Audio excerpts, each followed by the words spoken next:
What you need to know before dropshipping in 2023. In today's video, I'm going to give you guys the hard reality of dropshipping, what to expect, what you need to look out for, and just what that looks like in 2023 going into 2024. This is going to be the most important video you watch if you are considering dropshipping, you're trying to dropship actively, or you're just getting started and you've got some traction, you're building your business. This video will give you some insight on what is to come. This is a no frills channel, guys. If you want to see more content and learn something, please consider subscribing, but otherwise we're getting right into it. And I will make you a promise, you will learn something if you stick through the entire video. I won't beat around the bush. Dropshipping, or the idea of dropshipping with an e-commerce business, is a very sexy business. It's very attractive. It offers high levels of reward with low levels of effort if you're very successful, and theoretically could bring you a larger pool than your normal day job as in terms of money coming in. But there's a hard reality with dropshipping that no one really seems to talk about, and it is one of the hardest things to get past as an entrepreneur, but it's actually a good thing, and we're gonna talk about that. So I won't beat around the bush. The biggest thing that you need to know about dropshipping in 2023 and 2024 is that you're gonna fail. And that's not necessarily a bad thing, and I'm not saying that you should fail and stop. Failure is just part of the iteration process of becoming an entrepreneur, and failure is part of the iteration process of becoming a successful dropshipper. But I want to be clear, in 2023 and 2024, the margins of success are harder to find in dropshipping and e-commerce in general in our global platform as it becomes more globally accessible to sell to first world countries like the United States, the United Kingdom, Australia, all over the EU. The list goes on. The successful group, let's say, used to be the top 10%, then it was the top 5%, then it's the top 1%, and now we're sitting at the top 0.1%. And what does that mean? Everyone that doesn't fall into that is failing.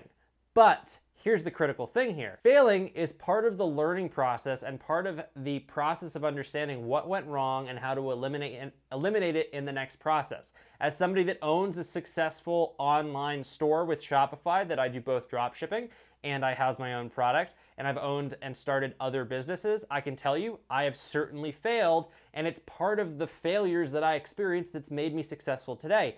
Actually, with a few of my businesses, I built from the failure because I realized the part where I failed at that business was the inefficiency of the business and the problem that needed solving in the industry. And I built off of that, and that's why I run some of the businesses I run today. So look, everyone's failure is going to mean different things. More often than not, when it comes to dropshipping, what you're going to find is a couple things. You're either not going to get any sales, you won't be profitable because your ad sets cost too much, or you're going to have a problem with the product. Those are the most common things that can happen.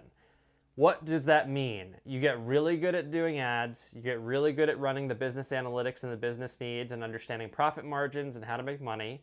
You get really good and efficient at sourcing really good products and product selection, market research, customer research, right? And you get really good at marketing. And the thing is if you fail at each one of those and you get really, really good at it and continue to fail until you find success and become an expert, that's when you're gonna get to your successful business. But I can tell you that if you do this once, twice, 3 times, 4 times, statistically, none of those times are gonna work. It's gonna take many, many failures to find success, which ultimately means there's a cost of doing business. Like going to college, it costs money to get started and to learn what you actually need to do to make money. One of the tried and true methods of doing this is finding somebody that's done it in the industry itself, like a mentor or working for a business, but that doesn't guarantee you success either. You still need to go out and do it yourself and still fail. But this is the most important piece because there's no way to do this without failing, even if you pay thousands of dollars to take a class like as if you went to college or got a certification or whatever it is.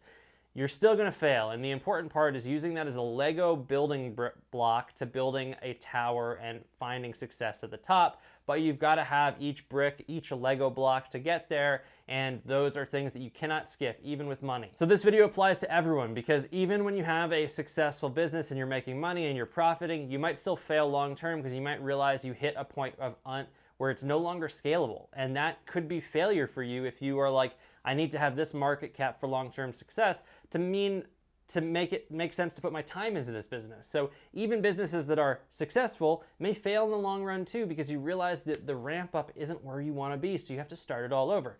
There's many places that you fail. It's so critical to creating a Shopify business, drop shipping, whatever it is, whether it's just a business, it's critical as an entrepreneur. And that's what I wanted to talk about in this video. You might say it sounds stupid, but failure is the thing that deters all of us. And I've seen people, whether it's colleagues, people that have asked me to mentor them, people in the community that I just watch, people in, Facebook groups or on Reddit that I follow, whatever it is. I've seen so many people around me, they fail once, they fail twice, they fail 3 times, and then they give up. It's so critical not to give up and use those failures to hone your skills together and learn, because ultimately when you look at our education systems in college, if you go get a STEM degree, part of the degree is failing, right? If you do like labs or practicals or whatever it is, you're building an engine, part of the learning process is failing and problem solving, and that's how most of us learn. And we've already done it, and we trust that process in college and education and higher ed and all those things. Now then apply it to the real world and yourself, because it's all the same. We're always just learning. So hopefully this gave you some expectation setting, some reality checking, and some motivation to continue what you're doing, or just start, because you need to fail a certain amount of times to find success. Whether you start now and fail or you start later and fail, you're still gonna fail. So just do it now and start your journey and kickstart and get out there and start learning. That's my rant. Hopefully you guys learned something. Hope you guys feel empowered. I'll see you guys in the next video with some information about how to start the journey. See you guys there.